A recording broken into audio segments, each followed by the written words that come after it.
Olá, que bom, mais uma vez juntos. Mensagem de número 36, irmão, da Epístola aos Romanos. Estamos chegando aí ao finalzinho do capítulo 7, sobre esses temas maravilhosos que o apóstolo Paulo está trazendo para nós. Capítulo 7, especificamente sobre a lei de Deus, né? Nessa carta que mudou o mundo. A lei é santa. A lei, se é santa e boa, logo ela não é o pecado. O apóstolo Paulo está dizendo isso para nós, que as exigências da lei de Deus são boas, são santas, são justas, são benéficas. E o problema está dentro de nós, né? Na nossa natureza pecadora. E o apóstolo vai mostrar para a gente, principalmente quando chegar no capítulo 8, né, que o Cristo fez na cruz do Calvário foi tão fantástico, que o Espírito Santo veio agora para nos ajudar, para formar o caráter de Cristo em nós. E muitas vezes ele vai aplicar o que a tradição cristã chama de aplicar a cruz. Muitas vezes participamos do sofrimento de Cristo, mas vamos sendo mudados. Então a mensagem de hoje tem esse título. Terminando aqui, a gente não vai terminar hoje o capítulo 7, mas estamos próximos de terminar. Vamos falar sobre o conflito interior na alma humana, né? O conflito interior. A lei é boa, a lei é santa, mas por ser santa e por ser boa e por ser justa, nós estaríamos condenados. E pior, nem conseguimos imaginar como, mas seria por toda a eternidade. Por quê? Porque a lei é espiritual, mas nós somos carnais. Por isso que o cristão, quando ele se converte, né, quando o Espírito Santo vem habitar dentro dele, ele passa a viver entre dois mundos, opostos completamente entre si, radicalmente inimigos entre si, o reino de Deus e o reino desse mundo. Então, por meio do Espírito regenerado, por meio da fé, eu tenho acesso ao reino de Deus. Efésios diz que nós fomos colocados nos lugares celestiais com Cristo Jesus. Meu espírito, não sei como, ele não é sujeito ao tempo e ao espaço, né? Ele está conectado nas regiões celestiais com Cristo. A gente só vai entender isso, acho que quando a gente estiver lá no céu. Mas é algo tão fantástico. Ao mesmo tempo, a minha alma está presa aqui. Está presa a esse mundo. Há um conflito interior. E o apóstolo Paulo está falando que essa pessoa ama a lei de Deus. Então, teoricamente, ele seria uma pessoa convertida, mas ele não consegue fazer o bem que ele quer fazer. Ele só faz o mal. Então, ele ainda está escravo do pecado. Então, não foi liberto. Não nasceu de novo. Então, observem a sutileza de tudo isso. Somente pelo Espírito Santo eu teria condições de experimentar aquilo que a lei exige de mim e receber a vida abundante prometida pelo Senhor Jesus. Então, o cristão trava uma batalha diária, da sua natureza carnal, que a Bíblia chama de o homem exterior, que está caminhando para a morte, né? Nós estamos envelhecendo, caminhando para a morte. Muitas vezes somos alimentados por traumas do passado que bloqueiam a ação do Espírito Santo, e Satanás utiliza isso de forma muito poderosa para afetar a vida de tantas pessoas, né? Mas ao mesmo tempo eu estou clamando pela liberdade, clamando pela pessoa do Cristo em mim, para que ele faça boa obra em mim. Então, vamos ver esse conflito. O verso 18 diz assim: sei que de nada de bom habita em mim, isto é, em minha natureza carnal. Pois tenho desejo de fazer o que é bom, mas não consigo realizá-lo. Estamos diante de algo que o apóstolo está falando aqui que não tem em nenhum lugar da Bíblia. Que o livre-arbítrio, a decisão de escolha que Deus deu para todos os homens são livres para escolherem seu caminho, né? Essa decisão, esse livre-arbítrio está profundamente corrompido pelo pecado no coração humano. O poder do pecado consegue comprometer o livre-arbítrio humano, porque ele quer fazer o bem, mas não consegue. Então, você vai concluindo que dentro do ser humano não tem bem nenhum. Somente vai fazer o bem se Deus agir por meio do Espírito Santo no seu coração. Isso foi a grande revolta do humanismo. Todas as ciências humanas se revoltam contra isso. Chamam isso de superstição.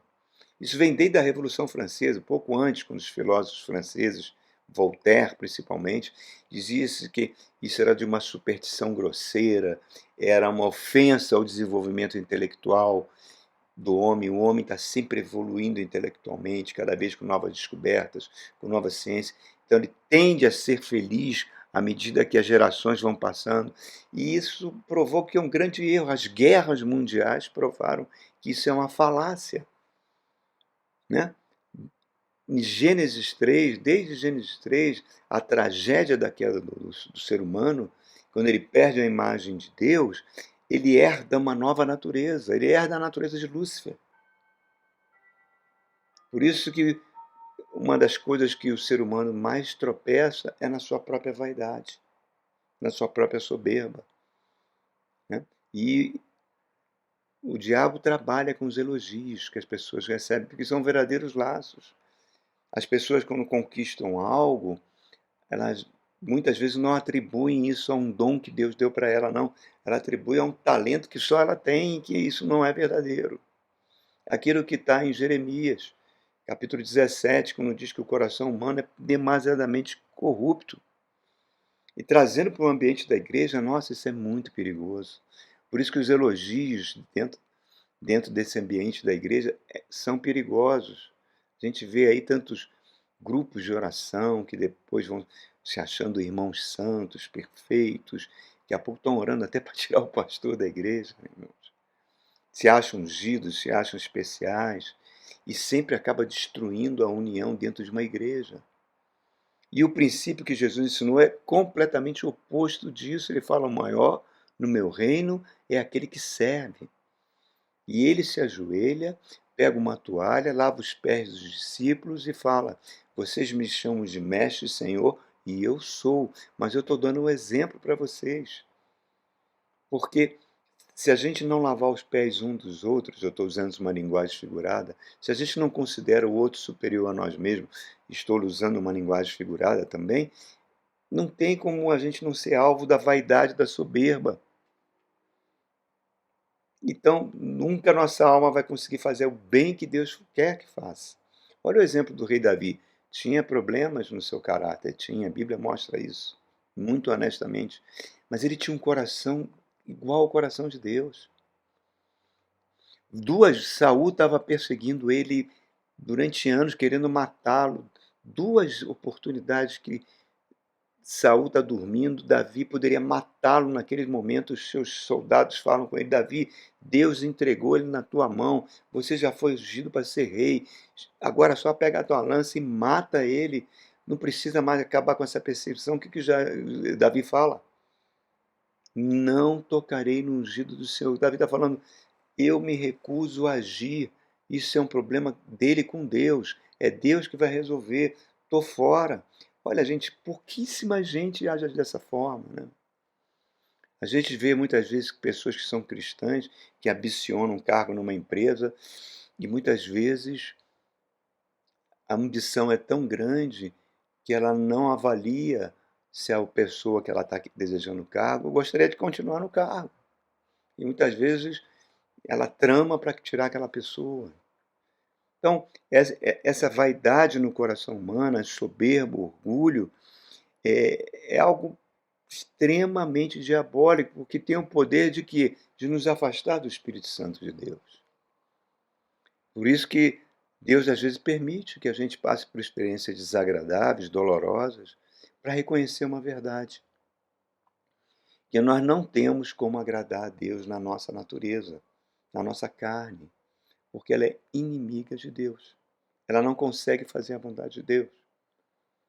Eu sou fraco para cumprir aquilo que a lei de Deus manda, mas eu não sou fraco para admitir isso.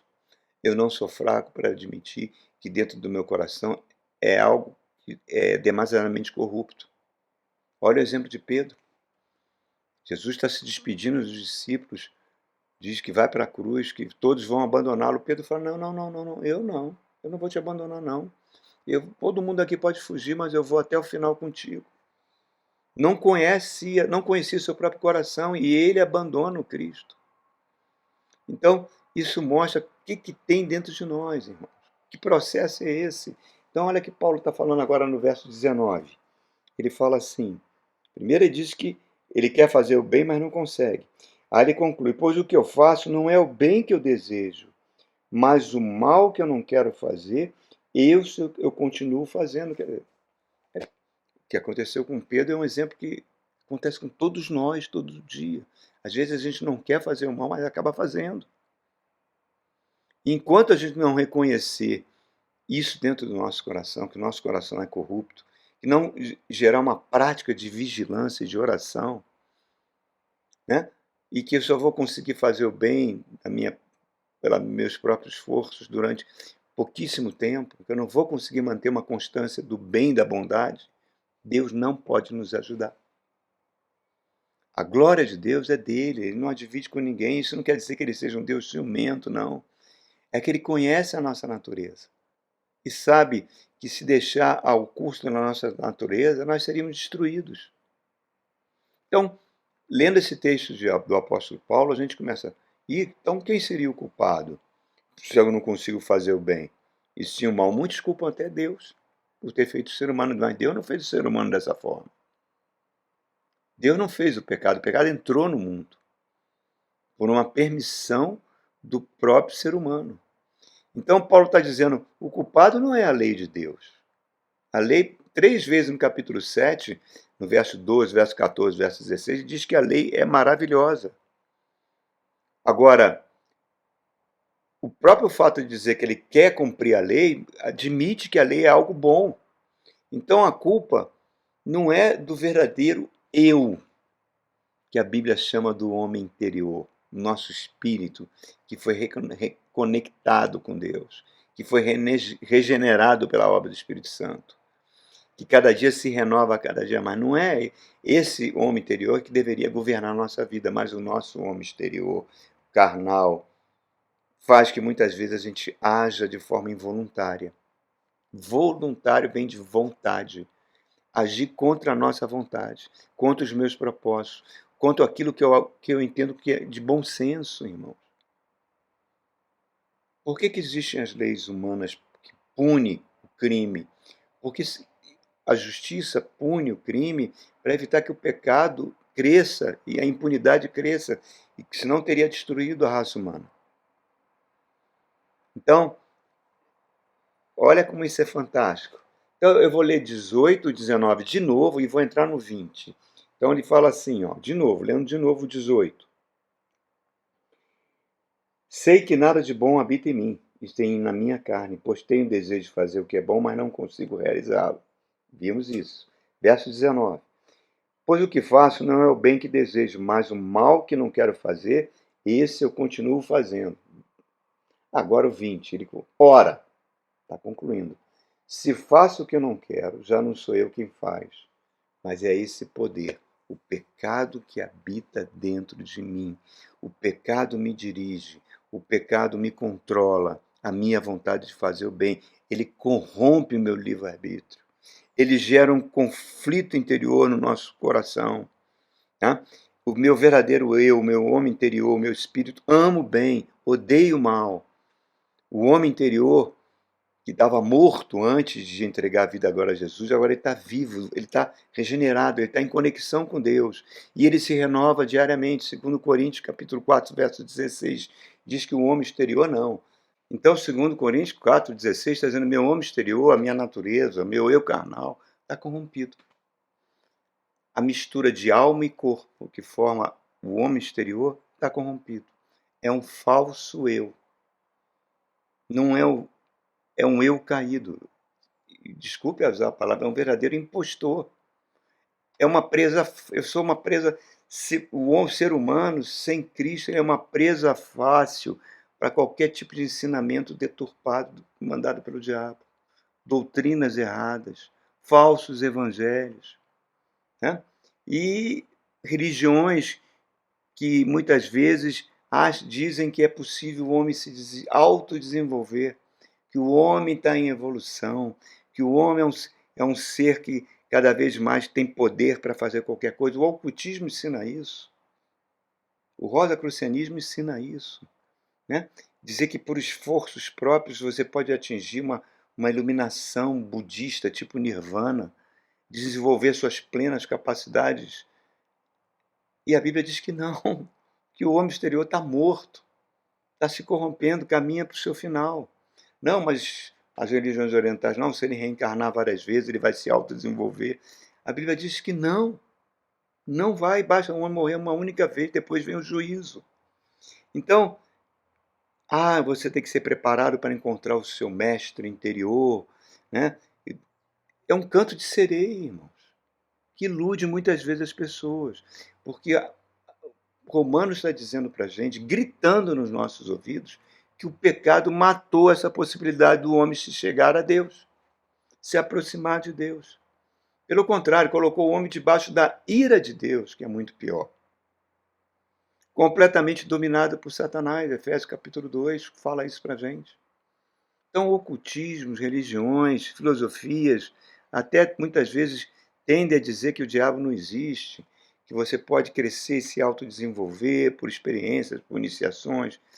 E, irmãos, eu já trilhei esse caminho no passado. Eu sei exatamente o que eu estou falando.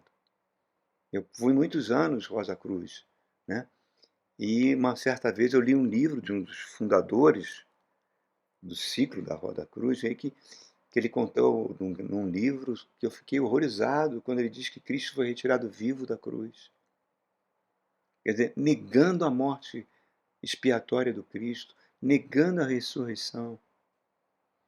Então, quando você entrega a vida ao Senhor, a Bíblia diz que você é selado pelo Espírito Santo. Você se torna propriedade de Cristo, propriedade de Deus. Né?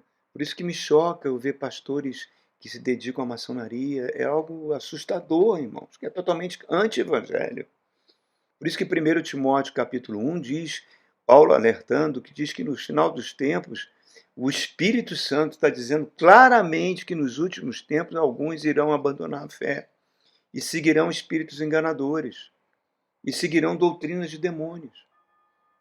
Segundo Timóteo, capítulo 4, diz que vai vir o tempo que as pessoas não suportarão a sã doutrina. Pelo contrário, vão, como se tiveram coceira nos ouvidos, vão seguir doutrinas falsas segundo os seus próprios desejos e juntarão mestres enganadores para si mesmos, porque se recusarão a dar ouvido à verdade. Jesus é verdade. Jesus veio para inaugurar o reino de Deus no nosso coração. Mas até a volta de Jesus, Satanás está nesse mundo, ele é o príncipe desse mundo. Ele já foi despojado do seu poder, mas ele continua atuando no espírito humano. Por isso que quando Jesus chega, é um verdadeiro choque, é um choque. Jesus, quando chega no meio dos religiosos, é um choque. Só você vê nos evangelhos. Chegaram até a chamar ele de Beelzebub. Jesus falou, o reino de Deus chegou. Então tem um preço quando a gente vai ser alcançado pelo Espírito Santo, quando a gente conhece a palavra. O ensino da palavra gera uma unção, que é dinamite pura. Atos 19 mostra isso, o apóstolo, já falei sobre isso. O apóstolo Paulo entrando em Éfeso, e o ensino da palavra fez as pessoas queimarem seus livros de ocultismo que custavam verdadeiras fortunas. Pessoas eram libertas para irem ao culto. Então aqui nesse verso 20, quando ele está dizendo aqui para nós, terminando essa meditação, quando ele fala aqui no verso 20, se eu faço o que eu não quero, já não sou eu quem faz, mas é o pecado que habita em mim. Então há um usurpador, o pecado que habita em mim. A lei é boa, a lei não é responsável pelo pecado, mas foi fatalmente enfraquecida pelo pecado. Então eu preciso, urge que eu nasça de novo. Senão eu vou virar um igrejeiro, irmãos, um religioso, um crente do Antigo Testamento. Deus vai sempre querer te batizar no Espírito Santo, irmão. Sempre, sempre basta você pedir de todo o seu coração. Mas lembre-se, aqui que nós falamos na mensagem da cruz, na última pregação, o cristão não é aquele que levanta a mão e diz, eu aceito Jesus. Não, o cristão é aquele que ama, pratica a palavra e permite que o seu homem interior venha dominar cada vez mais o seu ser. Porque isso vai ser um único modo de evitar esse conflito que existe no coração humano. Um homem exterior, a nossa alma, com o nosso corpo que está em processo de morte, está sendo consumido dia a dia, e o nosso espírito, que cada dia se renova diariamente. Por isso que Paulo fala, não fique fixando seus olhos nas coisas que você está vendo, porque elas vão passar. É tudo temporário, irmão. Você liga a televisão, liga a mídia, o que você quiser, tudo isso está com o tempo de acabar.